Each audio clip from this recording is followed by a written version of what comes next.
Vodafone ஐடியாவின் 49% பங்குகள் இனி மத்திய அரசின் வசம் செல்கிறது.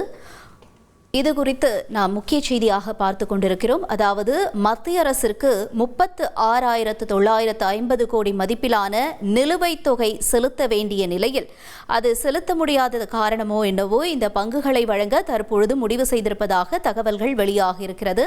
மத்திய அரசின் வசம் செல்ல உள்ள வோடஃபோன் ஐடியாவின் 49% பங்குகளாக சுமார் 36,950 கோடி மதிப்பிலான நிலுவைத் தொகை செலுத்த முடியாததால் இந்த பங்குகள் செல்வதாக முக்கிய செய்தி வெளியாக இருக்கிறது. பார்த்து கொண்டிருக்கிறோம்.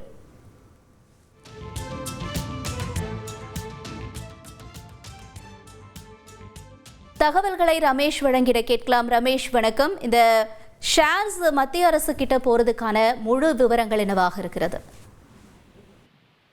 அதாவது சில ஆண்டுகளுக்கு முன்பு மத்திய அரசு தொலைத்தொடர்பு நிறுவனங்களுக்கு ஸ்பெக்ட்ரம் அலைக்கற்றைகளை ஏலம் விட்டது. அது அந்த ஏலத்துக்கான தொகையை தவணைகளாக வழங்குவதற்கான வாய்ப்பையும் கூட தொலைத்தொடர்பு நிறுவனங்களுக்கு வழங்கியது. ஆனால் இடையில் கொரோனா பெருந்தொற்று ஏற்பட்டதால் அந்த ஏலத்திற்கான தொகையை தொலைத்தொடர்பு நிறுவனங்களால் செலுத்த முடியவில்லை. அப்போதுதான் மத்திய அரசு அவர்களுக்கு அந்த ஏலத்தொகையை செலுத்துவதற்கான கால அவகாசம் வழங்கியது. அப்படி குறிப்பிட்ட கால அவகாசத்துக்குள் அவர்களால் ஏலத்துக்கான தொகையை, நிலுவையில் இருக்கக்கூடிய தொகையை செலுத்த முடியவில்லை என்றால் அவர்கள் அந்த நிலுவையில் இருக்கக்கூடிய கடன் தொகையை ஈக்விட்டி ஷேர்ஸ், அதாவது பங்குகளாக மாற்றிக்கொள்ளலாம் என்கிற ஒரு வாய்ப்பையும் வழங்கியிருந்தது.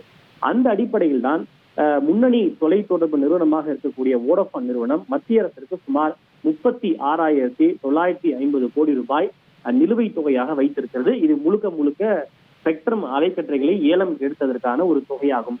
இந்த குறிப்பிட்ட காலக்கெடு முடிவடைந்த பிறகும் கூட அந்த ஏலத்தொகையை வோடஃபோன் நிறுவனத்தால் செலுத்த முடியாதன் காரணமாக அவற்றை பங்குகளாக மாற்றி கொடுக்குமாறு மத்திய அரசு வோடஃபோன் நிறுவனத்திற்கு தெரிவித்திருந்தது. அந்த அடிப்படையில் அந்த நிலுவையில் இருக்கக்கூடிய தொகைகளை பங்குகளாக மாற்றி மத்திய அரசிடம் வழங்குவதற்கு வோடஃபோன் நிறுவனம் முன்வந்திருக்கிறது.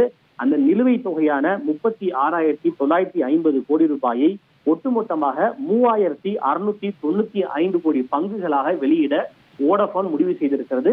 ஒரு பங்கினுடைய ஃபேஸ் வேல்யூ, அதாவது முகமதிப்பு என்று சொல்வார்கள், ஒரு பங்கு 10 ரூபாய் என்கிற அந்த விலையில் மொத்தம் 3,695 கோடி பங்குகளை வெளியிட வோடஃபோன் நிறுவனம் முடிவு செய்திருக்கிறது. இது தொடர்பான ஒரு ஸ்டேட்மெண்ட் அறிக்கையை பங்குகள் பரிவர்த்தனை வாரியமான செபிக்கு வோடஃபோன் நிறுவனம் தெரிவித்திருக்கின்றது. இது தொடர்பாக செபியிடமிருந்து உரிய அனுமதி பெற்று 30 நாட்களுக்குள்ளாக இந்த பங்குகள் வெளியிடப்படும் என்று தெரிவிக்கப்பட்டுள்ளது. ஏற்கனவே கவர்மெண்ட்டை பொறுத்த வரைக்கும் வோடஃபோன் நிறுவனத்துல அவங்களுக்கு ஸ்டேக் இருக்கு. இப்போதைய ஸ்டேக் எவ்வளவு அப்படின்னு பார்த்தோம்னா 22.6% வோடஃபோன் நிறுவனத்துல மத்திய அரசோட பங்கு இருக்கிறது. இந்த கூடுதல் பங்குகளை வெளியிட்ட பிறகு வோடஃபோன் நிறுவனத்துல மத்திய அரசினுடைய பங்கு 48.99%, அதாவது கிட்டத்தட்ட 49% அதிகரிக்க உள்ளது.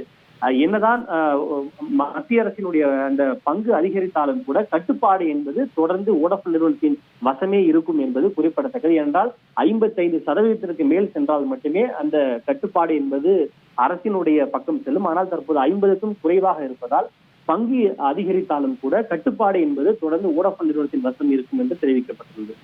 தகவல்களுக்கு நன்றி ரமேஷ். செய்திகளை உடனுக்குடன் தெரிந்து கொள்ள உடனே சப்ஸ்கிரைப் பண்ணுங்க.